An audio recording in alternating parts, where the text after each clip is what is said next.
अस्सलाम वालेकुम। जी, मैं डॉक्टर इमरान लशारी आपसे मुखातिब हूँ। मैं आज स्मोक के बारे में थोड़ी-सी अवेयरनेस देना चाहूँगा।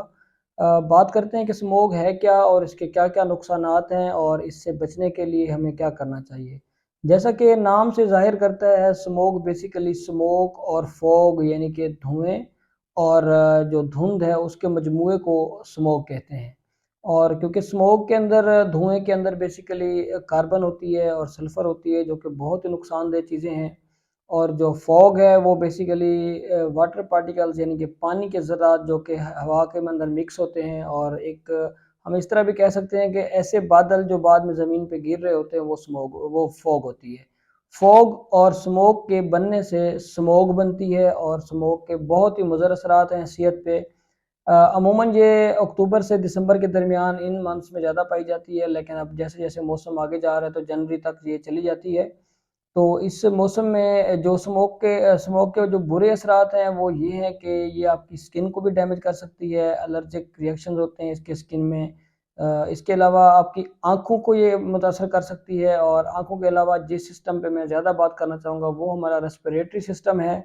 यानी कि हमारा जो साँस लेने का जो सिस्टम है, हमारे फेफड़े हैं और रेस्पिरेटरी ट्रैक है, उसको ये बुरी तरह से मुतासर कर सकती है। अमूमन छोटे बच्चे, बूढ़े या स्मोकर्स जो कि सिगरेट पीते हैं, या फिर ऐसे लोग जो ऑलरेडी फेफड़ों की किसी भी बीमारी में मुब्तला हैं, तो उन लोगों के लिए ये बहुत ही एक डेंजरस चीज़ है, इसलिए उनको इससे बचना चाहिए। इस सीज़न में स्मोक के आने से बहुत सारे दमे के मरीज़ या सीओपीडी के मरीज़ या इवन आईएलडी के पेशेंट्स भी बहुत सारे हमारे पास एग्ज़र्बेशन के साथ आते हैं। उनकी साँस बहुत ज़्यादा ख़राब हुई होती है, जिसकी रीज़न ये स्मोक बन रही होती है।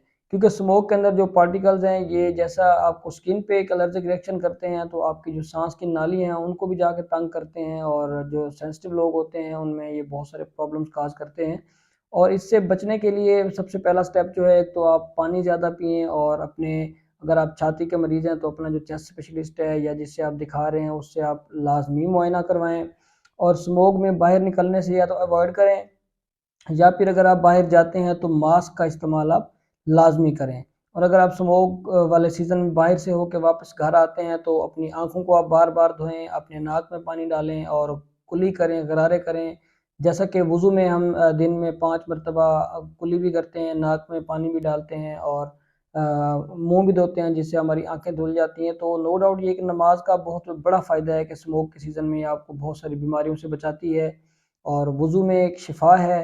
तो वुज़ू करने से भी आप स्मोक के जो मुज़र असरात हैं उनसे अपने आप को बचा सकते हैं। तो ये थोड़ी-सी मैंने आपको एहतियातें बताई हैं, इस मामूली सी एहतियात से आप इसके बहुत ज़्यादा मुज़र असरात से खुद को बचा सकते हैं। जो रिसेंट एक रिसर्च हुई है उसमें ये आया है कि लाहौर में क्योंकि फॉग ज़्यादा होती है, तो लाहौर के इलाके के जो लोग हैं उनकी एवरेज लाइफ़ जो है 4 साल कम होती है बनिस्बत दूसरे इलाके के लोगों की। उसकी रीज़न ये स्मोक ही बन रही है। स्मोक इन्हेल करने की वज़ह से उसके डस्ट पार्टिकल्स या उसके जो बैड एलिमेंट्स उसमें होते हैं, जैसे कार्बन है, सल्फर है, तो वो आपकी हेल्थ को इतना इफ़ेक्ट करते हैं कि आपका जो लाइफ स्पैन है वो भी इवन कम हो जाता है। तो इससे बचने के लिए एक तो आप बाहर जाएँ, और दूसरा मैं आपको यही कहूँगा कि आप नमाज़ अदा करें ताकि आप टाइम पे वुज़ू करें और आप इसके मुज़र असरात से बच सकें। शुक्रिया।